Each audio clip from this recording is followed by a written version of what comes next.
Bago pa niya tuluyang durugin ito, mabilis na sumigaw si Dehyo at pinatigil siya. Lumingon ang matanda at tinanong kung sino siya, kasabay nito ay pinakawalan niya ang kanyang napakalakas na aura, dahil dito, napaatras ang lahat ng mandirigma ng Danrai clan. Maging si Dehyo ay hirap na hirap manatiling nakatayo, agad niyang ipinakilala ang sarili bilang pinuno ng Black Crow unit ng Danrai clan. Ipinaliwanag niyang ang taong inaapi nito ay ang batang Panginoon ng kanilang angkan. Unti-unti niyang inilapit ang kanyang kamay sa hawakan ng espada at binalaan ang matanda, kung hindi nito agad aalisin ang paa nito, hindi siya mananatiling nakatingin lamang. Kasabay nito ay agad na naghanda sa labanan ng lahat ng miyembro ng Black Crow unit. Samantala, nagtaka si Bangso kung bakit hindi kilala ni Dehyo ang matandang iyon. Dahil alam niyang ang pinuno ng Black Crow unit ay bihasa sa lahat ng nangyayari sa Meruem ng Anhui, dahil dito, nakatitiyak si Bangso na ang matanda ay isang hindi masukat na master na nagmula sa ibang lugar. Alam din niyang walang sinuman sa kanila ang may kakayahang talunin ang taong yun. Ngunit nang magtagpo ang kanilang mga mata, napagtanto niyang hindi sila papatayin ng matanda. Sapagkat ang isang leon ay hindi gumagamit ng buong lakas nito upang pumatay lamang ng isang insekto. Habang nililinis ng matanda ang kanyang tainga, walang pakialam nitong tinanong si Dehyo. Pabiro pa niyang sinabi kung makakain ba ang Danrai clan. Nagalit si Dehyo sa kanyang narinig, tinanong niya kung iniinsulto ba nito ang kanilang angkan. Habang nakatingin sa ibaba, kalmadong sumagot ang matanda, hindi raw niya alam kung ang Danrai clan ba ay isang bagay na kinakain o isang bagay na tinatapakan, kasabay nito ay lalo niyang idiniin ang ulo ni Ganghe sa lupa. Lalong nainis si Dehyo, kaya agad niyang hinugot ang kanyang espada at iniutos sa buong Black Crow unit na iligtas ang batang Panginoon. Mabilis na sumugod ng sabay-sabay ang mga mandirigma ng Black Crow unit. Ngunit bago pa man sila makalapit, itinaas ng matanda ang kanyang kamay at nagtipo ng napakalakas na enerhiya sa dulo ng kanyang mga daliri. Sa isang iglap, pinakawalan niya ang isang nakapangingilabot na pag-atake. Kasabay ng kanyang enerhiya ay daan-daang manipis na karayom ang lumipad. Nagulat naman si Dehyo sa paparating na pag-atake habang isa-isang tumama ang mga ito sa ulo ng bawat mandirigma. Maging si Dehyo ay hindi nakaiwas, habang dahan-dahan siyang bumabagsak sa lupa, bigla niyang nakilala ang teknik na ginamit ng matanda, ito ang soul-chasing flying butterfly. Kasabay nito, sa isang iglap ay tuluyang nalipol ang Black Crow unit sa iisang pag-atake lamang. Sa kabila ng pamamanhid ng kanyang katawan, nanginginig niyang tinanong ang matanda, kung siya ba talaga iyon. Napangiti ang matanda, sinabi niyang hindi pa pala lubusang nabubulok ang mga mata ng isang hamak na taga-probinsya. Pagkatapos ay ipinakilala niya ang sarili, siya ang soul-chasing poison hand, at ang kanyang pangalan ay Tang Wu. Sa buong Meruem, kinikilala ang 20 pinakamalalakas na master. Binubuo sila ng 2 Diyos, 3 halimaw, 5 pinnacle, at 10 dakila. Si Tang Wu ang pinakamataas na master ng Sichuan Tang clan, at isa rin siya sa 10 dakila. Sinasabing ang sinumang magkasala laban kay Tang Wu ay hindi makatatakas sa kanyang lason, kahit ang kanilang kaluluwa matapos mamatay. Hindi makapaniwala si Bangso, nakaharap niya ngayon ang isa sa 20 pinakadakilang master ng Meruem. Napagtanto niyang napakalaking gulo ang idinulot ng Danrai clan. Dahil sa paglapastangan nito kay Tang Wu, maaaring mapilitan pang magsara ng pintuan ng Danrai clan depende sa magiging resulta ng pangyayaring ito. Habang pinapanood niya ang nangyayari, tahimik na inisip ni Bangso kung paano ito magtatapos. Bago pa muling umatake si Tang Wu, isang dalagang nakasuot ng berdeng kasuutan ang sumigaw, tinawag niya itong lolo, agad na binawi ni Tang Wu ang kanyang enerhiya. Lumapit ang dalaga at sinabing mas mabuting umalis na sila, ayon sa kanya, mga simpleng taga-probinsya lamang ang mga taong ito at wala silang alam. Ang kaninang nakakunot noong mukha ni Tang Wu ay agad na palitan ng ngiti, sumang-ayon siya sa kanyang apo. Ibinanggit ni Tang Wu, sapat na ang nangyari upang maunawaan ni Ganghe kung gaano kalawak ang mundo. Pagkatapos ay sinampal niya si Ganghe, pinagsabihan niya itong kaiyahiyang makita ang isang inapo ng Orthodox faction na umiinom ng alak at gumagawa ng gulo sa umaga pa lamang.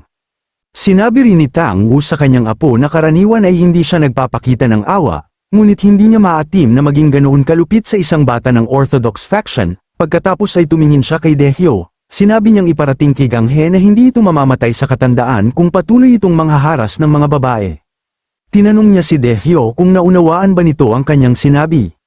Nag-ipon ng lakas si Dehyo at yumuko, nagpasalamat siya sa soul-chasing poison hand sa ipinakita nitong awa. Muling nagtipon si Tang Wu ng enerhiya sa dulo ng kanyang mga daliri. Isa-isang hinayla pabalik ng kanyang enerhiya ang lahat ng karayom na tumama sa mga mandirigma. Bumalik ang mga ito sa kanyang palad, pagkatapos ay nilingon niya ang kanyang apo na si Wa at sinabing sumunod na ito sa kanya. Ngunit sa mismong sandaling yon, may napansin siyang kakaiba.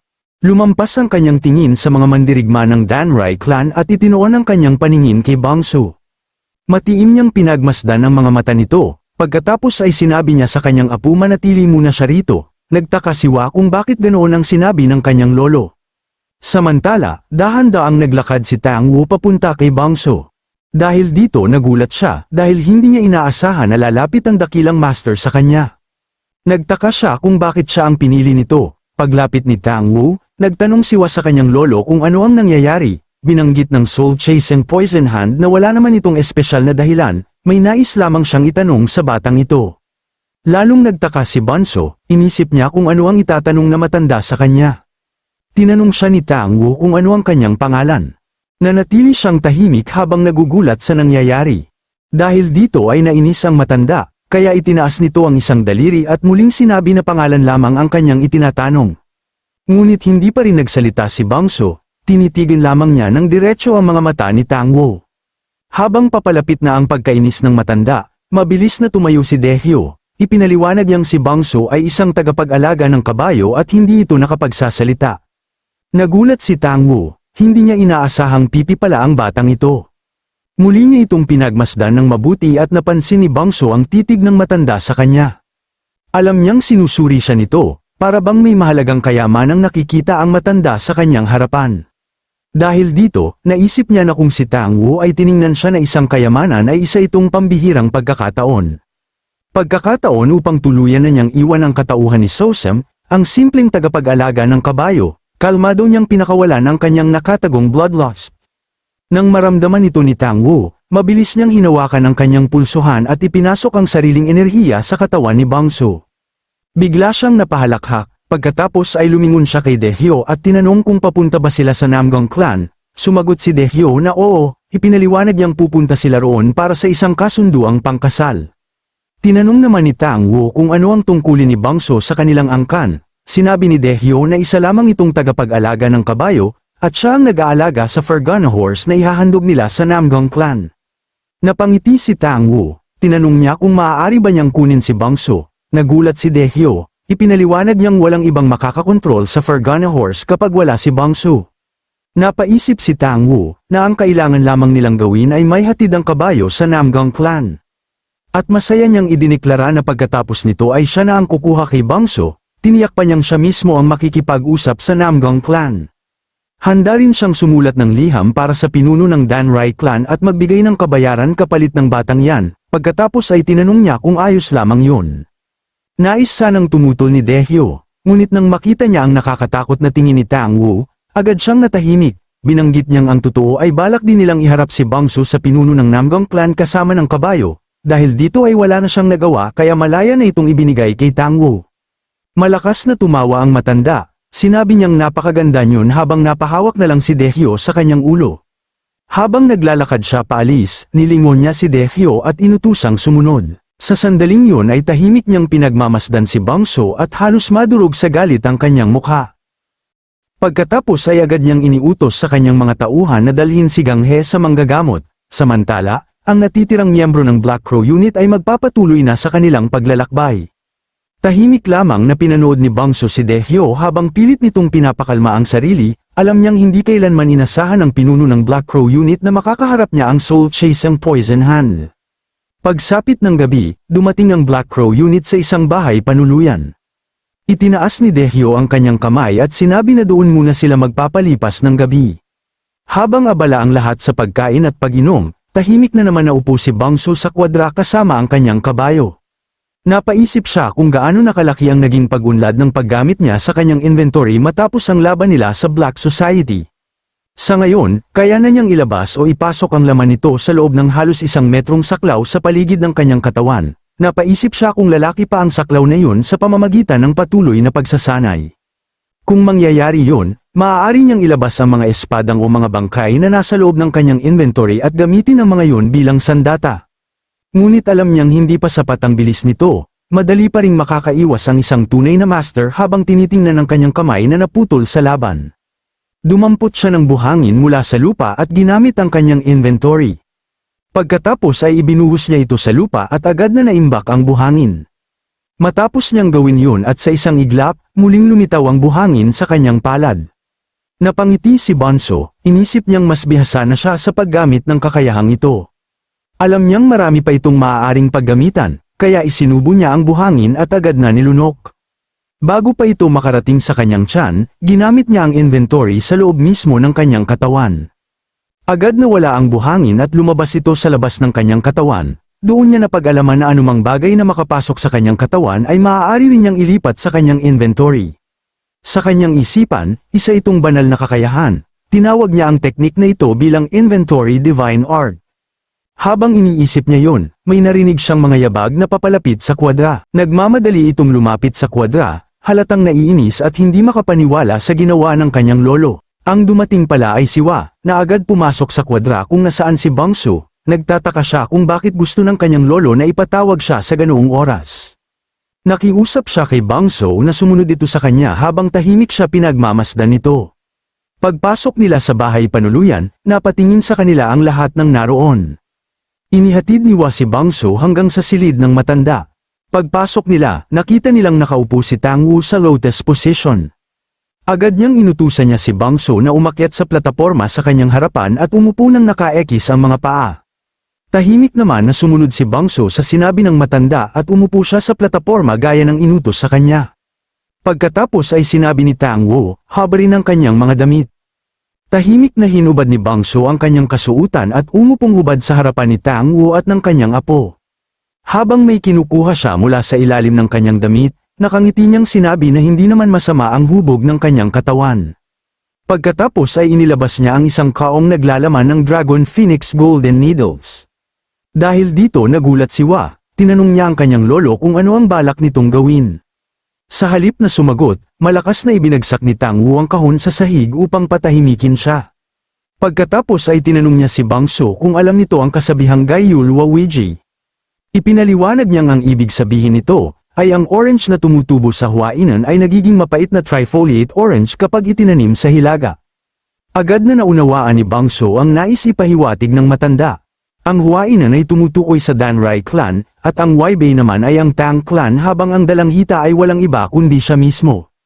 Ipinatong ni Tang Wu ang kanyang kamay sa ibabaw ng kahon at sinabi kay Bangso na isa sa ilalim niya ito sa isang dakilang ritual, ipinaliwanag niyang magiging napakasakit nito, hanggang sa hilingin na lamang nitong mamatay kaysa magpatuloy. Nang buksan niya ang kahon, sumabog ang isang nakasisilaw na gintong liwanag, sinabi ni Tang Wu na kung makakayanan at malalampasan ni Bangso ang ritual, bibigyan niya ito ng isang kamanghamanghang biyaya, hindi lamang yun, pagagalingin din niya ang pagiging pipi nito. Pagkatapos ay direkta niyang tinanong si Bangso kung tatanggapin ba niya ang ritual na ito. Mistulang nabighani siya sa kanyang mga salita at hindi makapaniwala sa nangyayari. Ngunit bago pa makagawa ng anuman si Tang Wu, tinapak siya ni Wa sa balikat may halong pag-alala. Tinanong niya ang kanyang lolo kung magpapasya ba ito nang hindi muna kumukonsulta sa mga nakatatanda ng kanilang angkan. Tinitigan ni Tang Wu si Bangso bago siya lumingon kay Wa at may ibinulong dito. Hindi man marinig ni Bangso ang kanilang usapan, alam niyang seryoso ang kanilang pinag-uusapan. Ibinahagi ng dalaga ang kanyang saloobin sa kanyang lolo. Ngumiti si Tang Wu at may sinabi rito na lalo pang nag-alala ang dalaga.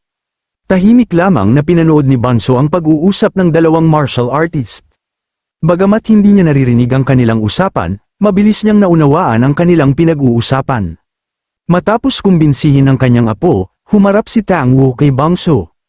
Kumuha siya ng isang gintong karayom mula sa kahon at tinanong ang binata kung handa na ba itong tanggapin ang apelyido ng Tang clan. Halatang sabik si Bangso na simulan ng ritual, sa mundo ng Miriam, maraming katawagan para sa mga taong ipinanganak na may pambihirang talento sa martial arts. May ilan na nagtataglay ng Heavenly Meridian Body, Will-Turning Sacred Emperor Aspect, 9th Grade Sacred Bone, Heavenly Martial Heart Meridian, at Cosmic Sacred Bone. Ang mga nagtataglay ng ganitong mga pambihirang pangangatawan ay itinuturing na mga henyong lumilitaw lamang minsan sa loob ng 10, 100, o maging 1,000 taon. Ang sinumang isilang na may ganitong talento ay sapat upang mag-iwan ng pangalan sa kasaysayan ng Mirim. Ngunit para kay Tang Wu, walang halaga ang mga talentong lumilitaw minsan sa bawat 100 o 1,000 taon. Dahil ang natagpuan niya kay Bangso ay isang katawang unang beses pa lamang lumitaw mula nang magsimula ang kasaysayan ng Mirim. Ito ay ang tinawag na Body of No Merit Eons. Noong una, inakala ni Tang Wu na karaniwan lamang ang katawan ni Bangso at hindi pa ito kailanman nagsanay sa martial arts. Ngunit nang masuri niya ito, natuklasan niyang wala itong mga meridian, acupoint, at mga daanan ng enerhiya na taglay ng bawat tao. Sa kanyang nalaman ay parang hindi ito isang tao. Subalit dahil walang anumang daanan ng kanyang katawan, nangangahulugan itong anumang malikha ay siyang magiging bagong landas. Naniniwala si Tang Wu na kung maayos niyang mahuhubog si Bangso, maaari niyang maibalik ang maalamat na teknik na 10,000 Flower Rain, na sa loob ng daan-daang taon ay pangalan na lamang ang natitira. Kapag nagtagumpay siya, maging ang pinakamakapangyarihang puwersa ng Mirim ay yuyuko sa pangalan ng Tang Clan. Para kay Tang Wu, nasa kanyang mga kamay ang kinabukasan ng kanilang angkan at napangiti siya ng malawak habang iniisip niya ang mga iyon. Itinutok niya ang karayom kay Bangso at sinabi na may isa pa siyang nais itanong kung handa ba siyang tanggapin ang apelyido ng Tang Clan. Tahimik na tumango si Bangso, ngumiti si Tang Wu, ngunit ipinaliwanag niyang hindi pa sapat ang simpleng pagsang-ayon. Kailangan pa niyang humarap sa pinuno ng Tang Clan at sa mga nakatatanda upang patunayan na karapat-dapat siyang maging miyembro ng kanilang pamilya, idinagdag pa niyang maaari siyang mamatay sa prosesong yun. Muli niyang tinanong si Bangso kung handa pa rin ba siya. Direkta siyang tinitigan ni Bangso sa mga mata, nakita ni Tang Wu ang matinding determinasyon sa kanyang mga mata at napangiti siya. Dahil dito sinimulan na niya ang proseso at unti-unti siyang lumutang habang pinakakawalan ng kanyang napakalakas na enerhiya. Pinapaalam niya kay Bangso na sisimulan na niya ang Great Reformation Ritual, kaya inutusan niya si Wa na bantayan ang labas ng silid. Bagamat nag-aatubili, sumunod pa rin si Wa at lumabas. Sa pagsisimula lumutang si Tang Wu sa likuran ni Bangso. Sa tulong ng kanyang enerhiya, isa-isang lumutang ang iba pang mga gintong karayom mula sa kahon. Maingat niyang itinapat ang mga ito sa katawan ni Bangso. Pagkatapos ay ngumiti siya at ipinahayag na nagsisimula na sila. Kasabay ng kanyang mga salita, itinusok niya ang unang karayom sa ulo ni Bangso. Agad naramdaman ni Bangso ang matinding kirot at agad siyang napayuko. Habang isinasagawa ang ritual, napagtanto niyang inakala ni Tang Wu at Wa na wala siyang paraan upang malaman ang kanilang pinag-uusapan dahil gumagamit sila ng sound transmission. Ngunit hindi nila alam na bihasa siyang magbasa ng labi, isa itong kasanayang natutunan niya noon habang nangangaso ng kanyang mga biktima, hindi niya akalaing magiging kapaki-pakinabang ito sa ganitong sitwasyon. Napaisip din siya kung bakit siya nagtataglay ng Body of No Merit Eons. Ang status window at ang system ay siya lamang ang nakakakita. Naniniwala siyang iyon ang dahilan kung bakit kakaiba ang kanyang katawan, hindi ganap na tao, ngunit hindi rin ganap na karakter ng mundong ito.